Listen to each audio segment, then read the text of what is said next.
The Salon of the Spiritually Creative Life, as it is called, has for its main goal to connect spiritually with an expanding knowledge and awareness of the world.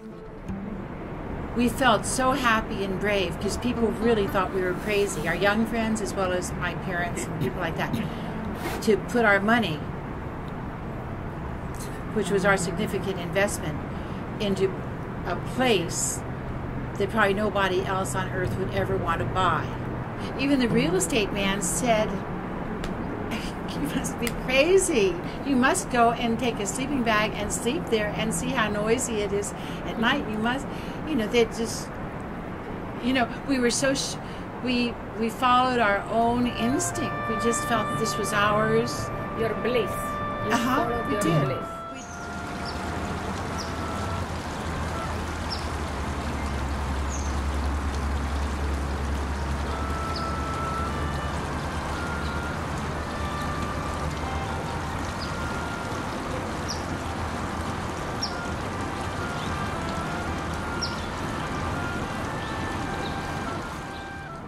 The bridges have a majestic presence in relation to the house. What is your emotional relation to the bridges? We look at the bridges not as bridges. We look at great sources of energy. So our relationship with the bridges is just that. It represents a huge energy flow into the area, back and forth. Also, the historic aspects of the bridges. The old Colorado Street Bridge built in 1913. The spiritual sanctuary, you could feel the vibrations, I believe, from the Native Americans that had created their crafts and farmed the land centuries ago, right in the same spot, to when the Spaniards came here and did the same. In late high school and in college, I became inspired by, of course, Gertrude Stein in Paris. That's all artists. And then when I first met Ray Bradbury, he was speaking at a science fiction writers salon. And actually, when I was in graduate, I said to my roommate when I was in undergraduate in college, I'm going to have a salon.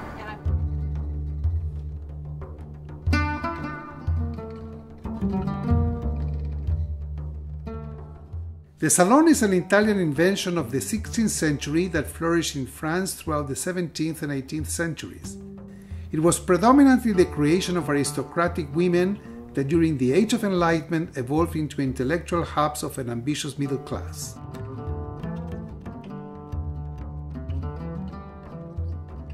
A century later, Vittorio Ocampo, publisher of the legendary literary magazine Sur, hosted among many other guests people like Igor Stravinsky, André Malraux, Rabindranath Tagore, and Le Corbusier. We wanted something small. When we saw the work of these architects published, sort of at the same time we were talking like that. Who are the architects? Conrad Buff, FAIA, and Don Hensman, FAIA. Those are our favorite architects. We didn't know them. We're from this area, but I was writing about many arts at the time in Richardson International Business. We just agreed like that. I said, I just want a one-room house, but in the forest. Was a highly edited simplicity, a few materials, a respect for native materials, the river rock, the native woods, the hand-hewn quarry tile.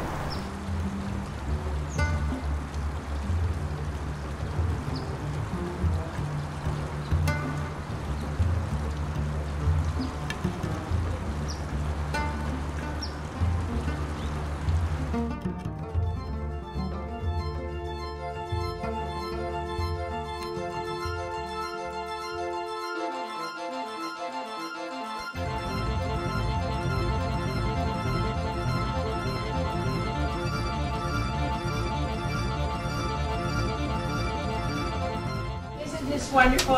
Richard and I are so happy that everyone is here today as we continue the 17th year of the Salon on the Spiritually Creative Life.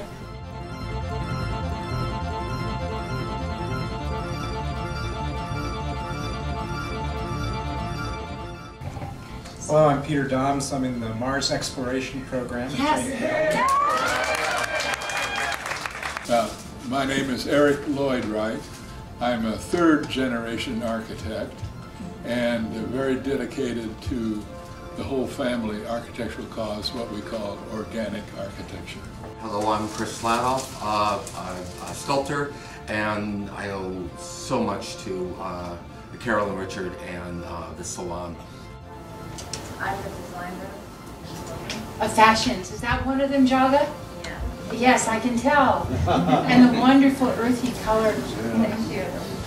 I'm Dario Carroll, and I'm with the Spiritualy Creative Foundation. I'm visiting from Tallahassee, in Arizona. I'm a filmmaker and specializing in U.S.-China co-productions. Hi, I'm Marguerite Fisher, and I'm here thanks to my friend, and I'm a writer. Nancy Romero, I'm a painter and toy maker. I'm here with Lena Hansen. Goodbye. I'm happy to be here. I'm so happy to be here. The synergy is unbelievable. It's like reaching back into a time machine. And because of you, he's here, I'm here, we connected. Well, firstly, what an incredible cross-section of people. I'm a little bit awed. It is wonderful. It is. It's great. Incredible. And so I think all my apprehension was justified. I'm suddenly feeling like, oh my gosh, these people really know what, can't pull any wool over your eyes. That's for sure. How do you see the future of the Salon? Not necessarily this Salon, but the Salon as a concept. As a place for the meeting of meaningful gatherings in a time where social media makes communication instantaneous across the world. But the social media is phenomenal, and I am going to be doing the social media. That this is a wonderful, wonderful, wonderful thing. But I said I also plan until I'm 100 or 110 years old to personally keep putting out the coffee on those Sunday mornings and having people come here in person, because that I think there's such a value in that too.